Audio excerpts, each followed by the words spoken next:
কেমন আছো তোমরা সকলে? নিশ্চিত সকলে ভালো আছো। আজ তোমাদের জন্য আরো এক নতুন গল্প নিয়ে এসেছি, বার্ষিক ক্রীড়া প্রতিযোগিতা। নবাব উজিরকে বলে, উজির, এবার তো পুজোটা তো গেল, কিন্তু এবার ভাবছি রাজা কৃষ্ণচন্দ্রকে জব্দ করতে হবে। একটা উপায় বের করো দেখি উজির। উজির বলে, হ্যাঁ হ্যাঁ নবাব, আমিও তাই চিন্তা করছি। একটা উপায় তো বের করতেই হবে, নইলে তো রাজা কৃষ্ণচন্দ্রকে জব্দ করা যাবে না। ওদিকে নবাব বলে, সে তো ঠিক আছে, প্রতিবারের মতো যেন এবারেও ব্যর্থ না হয়ে যায় ওই গোপালের জন্য। কারণ যত রকমের তুমি বুদ্ধি বানানোর চেষ্টা করো না কেন, টেকো গোপালের কাছে আমরা সব সময় হেরে যাই। এমন একটা বুদ্ধি বার করো যাতে আমরা এবারে যাতে না হেরে যাই। বলে, হ্যাঁ নবাব, আমার মাথায় সত্যি সত্যি একটা বুদ্ধি চলে এসছে। বলে, কি গো বুদ্ধি বলুন উজির? অমনি বলে, নবাব, আমি তো আপনাকে বলছি, এবারে একটা বার্ষিক ক্রীড়া প্রতিযোগিতা হবে। এই প্রতিযোগিতায় সভাসদ সকলে এই প্রতিযোগিতায় অংশগ্রহণ করতে হবে। আপনি বার্তা পাঠিয়ে দেন। উজিরের কথা মতো নবাব বার্তা পাঠিয়ে দেন রাজা কৃষ্ণচন্দ্রের কাছে। ওদিকে রাজসভা শুরু হতেই রাজা কৃষ্ণচন্দ্র পুরো চিন্তায় মগ্ন। রাজা কৃষ্ণচন্দ্র বলতে থাকে, কি হবে এখন? নবাব যে বার্তা পাঠিয়েছেন বার্ষিক ক্রীড়া প্রতিযোগিতা করবেন, এখন তো সকলকেই প্রতিযোগিতায় অংশগ্রহণ করতে বলেছেন। এখন কি করা যেতে পারে গোপাল? গোপাল বলে, রাজামশাই, চিন্তা করেই বা কি হবে? চিন্তা করলে কি ক্রীড়া প্রতিযোগিতা বন্ধ করা যাবে? তার তো কোনো উপায় নেই। বরং একটা কাজ করুন, ক্রীড়া প্রতিযোগিতা আমাদের এখানটায় করার ব্যবস্থা করুন, তারপর দেখা যাক যদি কিছু করা যায়। অমনি রাজামশাই বলে, হ্যাঁ, নইলে তাই করা হোক, আমি নাহলে এই বার্তা পাঠিয়ে দিচ্ছি। তারপর ওখানে বার্তা পাঠিয়ে দেয়। নবাব আবার বার্তা পাঠান যে কে কোন প্রতিযোগিতায় অংশগ্রহণ করবে, এইরূপ করে ফর্দ পাঠিয়ে দেন। ফর্দ পেয়ে মন্ত্রীমশাই রাজামশাই তো অবাক।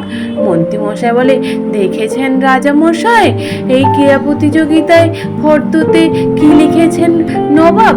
নবাব লিখেছেন ভারী বল ছোড়ের প্রতিযোগিতা হবে, সঙ্গে উঁচু লাফ, লম্বা দৌড়, এইগুলো দিয়েছে। আবার বলেও দিয়েছে কে কোন প্রতিযোগিতায় অংশগ্রহণ করবে। এই কথা শুনে সভাসদ সকলে তো আরো চিন্তায় মগ্ন হয়ে পড়ে। এদিকে মন্ত্রী মশাই বলে, রাজা মশাই, আমার কপালে রয়েছে ভারী বল ছোড়ার। আমি কি পারি ভারী বল ছুটতে?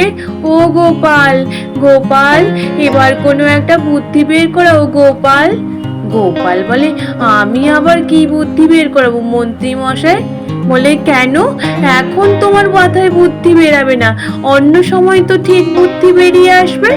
গোপাল বলে, দেখুন, আমি যদি কোনো বুদ্ধি বার করাই, আপনারা তো কেউ খেলাটা বন্ধও করতে পারবেন না, তারপরে এখানে আসাও নবাবের বন্ধ কেউ করতে পারবেন না।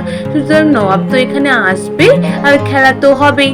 সুতরাং সকলকে প্রস্তুত হয়ে থাকতে হবে খেলায় অংশগ্রহণ করার জন্য। ওদিকে নবাব উজিরকে দিয়ে ওখানকার খেলোয়াড়দের সমস্ত প্রস্তুত করে রাখে। তারপর নবাব উজিরকে নিয়ে উপস্থিত হয়ে যায় কৃষ্ণনগরে। নবাব আর উজির এসে বলে, কি রাজা কৃষ্ণচন্দ্র, তোমার মুখটা এরূপ ভারী ভারী কেন? অমনি উজির বলে, সভাসদদের মধ্যে গোপালকে তো দেখতে পাচ্ছি না, এই জন্য হয়তো রাজা কৃষ্ণচন্দ্রের মুখটা ভারী ভারী রয়েছে। রাজা কৃষ্ণচন্দ্র কোনো কথা না বলে চুপটি করে দাঁড়িয়ে থাকে। অমনি বলে, চলুন চলুন নবাব, বিশ্রাম নেন, কালকে তো আবার প্রতিযোগিতা হবে, আজকে নইলে একটু আপনারা বিশ্রাম নিয়ে নেন। এইরূপ বলে নবাব আর উজিরকে বিশ্রাম নিতে বলে। পরের দিন প্রতিযোগিতা শুরু হয়ে যায়। প্রতিযোগিতাতে অমনি অংশগ্রহণ করে মন্ত্রীমশাই সভাসদ সকলে। ওদিকে গোপাল প্রতিযোগিতায় অংশগ্রহণ করার জন্য তখনও পৌঁছায়নি। এদিকে উজির বলে, নবাব, তাহলে আমি ফর্দের মতো বলে দিই, প্রথম কার নাম রয়েছে? প্রথমে রয়েছেন মন্ত্রী মশাই, ভারী বল ছোঁড়ার। তাহলে মন্ত্রী মশাই, এবার আপনি অংশগ্রহণ করুন। আগে আমাদের দলের লোককে ভারী বল ছুঁড়ে দিয়ে আসবে, তারপর নবাবের ওই দল থেকে একজনকে ভারী বল ছুঁড়ে দিয়ে আসে। তারপর মন্ত্রীমশাইয়ের পালা। মন্ত্রীমশাইকে ভারী বল ছুটতে বলে। মন্ত্রীমশাই ভারী বল দেখেই হয়ে গেছে। মন্ত্রীমশাই বলে, হে বাবা, বলটাকে দেখেই তো আমার হয়ে গেছে, কি করে আমি এই ভারী বল তুলে ছুড়বো। এদিকে রাজামশাই বলে, কি মন্ত্রী, এই মন্ত্রী, আরে ভারী বলটাকে তোলো, তুলছো না কেন? আমার মান সম্মান সব মাটির তলায় মিশিয়ে দিবে নাকি? এই মন্ত্রী। এদিকে মন্ত্রীমশাই বলে, হ্যাঁ হ্যাঁ রাজামশাই, তুলছি। মন্ত্রীমশাই অমনি ভারী বলটাকে একটুখানি তুলে তারপর কুপোকাত হয়ে যায়। ভারী বলটাকে নিয়ে একদম উল্টে মুখ থুবড়ে মাটিতে পড়ে যায়। এদিকে দেখে উজির আর নবাব হাসতে থাকে, বলে, কি রাজা কৃষ্ণচন্দ্র, তোমার মন্ত্রী তো পুরো কুপোকাত হয়ে গেল, এটাতেও তো তুমি হেরে গেলে। এর পরের প্রতিযোগীকে অংশগ্রহণ করতে বলো। এরপরে রয়েছে বিজ্ঞানী আর রয়েছেন রাজজ্যোতিষী। এনাদের হচ্ছে উঁচু লাভ। এই উঁচু লাভে অমনি বিজ্ঞানী মশাই ও দাঁড়ি নিয়ে ছুটতে গিয়ে উঁচু লাভ দিতে গিয়ে অমনি হোঁচট খেয়ে মুখ থুবড়ে পড়ে যায়। বলে, দেখেছেন রাজা কৃষ্ণচন্দ্র, বিজ্ঞানী তো দাঁড়ি সামলাতে গিয়ে দাঁড়িতেই জড়িয়ে হুমড়ে খেয়ে পড়ে গেল, বিজ্ঞানীও তো পারলো না, হেরে গেল। এরপরে কে আছে এবার উনার নাম বলুন লম্বা লাভ দেওয়ার জন্য। এরপরে রয়েছেন বৈদ্য মশাই আর সেনাপতি মশাই। এমনি বৈদ্য মশাই আর সেনাপতি মশাই লম্বা লাভ দিতে যায়। লম্বা লাভ দিতে গিয়ে সেনাপতি মশাই ও বৈদ্য মশাই মুখ থুবড়ে পড়ে যায়। ওইদিকে রাজামশাই বলে, হায় হায় রে, আজকে যে কি দিন আমার, কি অবস্থা, সভাসদরা তো সকলেই এক এক করে হার মেনে নিচ্ছে। এদিকে বেটা গোপাল এখনো পর্যন্ত ওর দেখা নেই। বেটা আমাকে বললো খেলা প্রতিযোগিতায় সকলকে নাম দেওয়ার জন্য, এখন নিজেরই দেখা নেই, কি করি এখন? ওদিকে নবাব আর উজির বলে, কি হলো রাজা কৃষ্ণচন্দ্র, তোমার সব প্রতিযোগীরা তো সবাই একবার করে হেরে যাচ্ছে, গোপাল কোথায় গেল? শেষে গোপালের যে লম্বা দৌড় রয়েছে, এখন গোপালেরই তো দেখা নেই।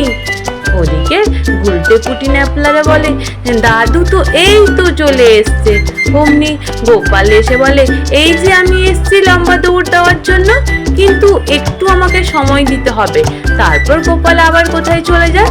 ওইদিকে প্রতিযোগিতা শুরু হয়ে যেতেই অমনি উজির বলে, গোপাল নিশ্চিত ভয়ে আবার পালিয়ে গেছে রাজা মশাই, আমরা কিন্তু প্রতিযোগিতা শুরু করে দিচ্ছি। উল্টে পুটি ন্যাপলা বলে, একটু দাঁড়ান দাদু, এক্ষুনি আসছে একটা জিনিস নিয়ে। ওদিকে রাজা মশাই বলে, কি ব্যাপার হলো, গোপাল কোথায় গেল? এদিকে তো প্রতিযোগিতা শুরু হতে যাচ্ছে। তারপর যখন দেখে গোপাল দুটো পায়ে লম্বা দুটো বাঁশ বেঁধে নিয়ে রনপার মতো হেঁটে চলে আসে। এই দেখে অমনি উজির আর নবাব তো অবাক। এদিকে প্রতিযোগিতাও শুরু হয়ে যায় লম্বা দৌড়ে, আর গোপাল প্রতিযোগিতায় প্রথম হয়ে যায়। এই এতই ছুটতে থাকে ওই রনপা দিয়ে, অমনি রাজামশাই বলে, গোপাল ছোট ছোট, তুমি প্রথম হবে, ছোট গোপাল ছোট। এদিকে নাতনি বলে, দাদু দাদু জিন্দাবাদ, দাদু তুমি তাড়াতাড়ি করে, ছোট ছোট। সভাসদ সকলেও অমনি চিৎকার করতে পারে, গোপাল গোপাল তুমি প্রথম হবে, গোপাল ছোট ছোট। এইদিকে নবাব আর উজির তাকিয়ে থাকে। নবাব উজির বলে, এ কি হলো? এদিকে গোপাল রনপাতে হেঁটে চলে প্রথম হয়ে যায়।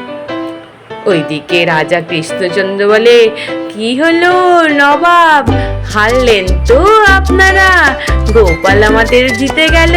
তাহলে কি হলো, আপনারা দৌড়ানোর কথা বলেছিলেন, কিন্তু কিসে করে দৌড়ানো ওগুলো তো উল্লেখ করেননি, এবার কি হলো?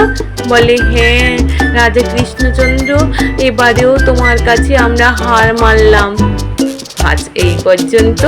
নিশ্চিত তোমাদের সকলের ভালো লেগেছে, আর যদি ভালো লেগে থাকে তাহলে একটু লাইক আর সাবস্ক্রাইব করে দিও।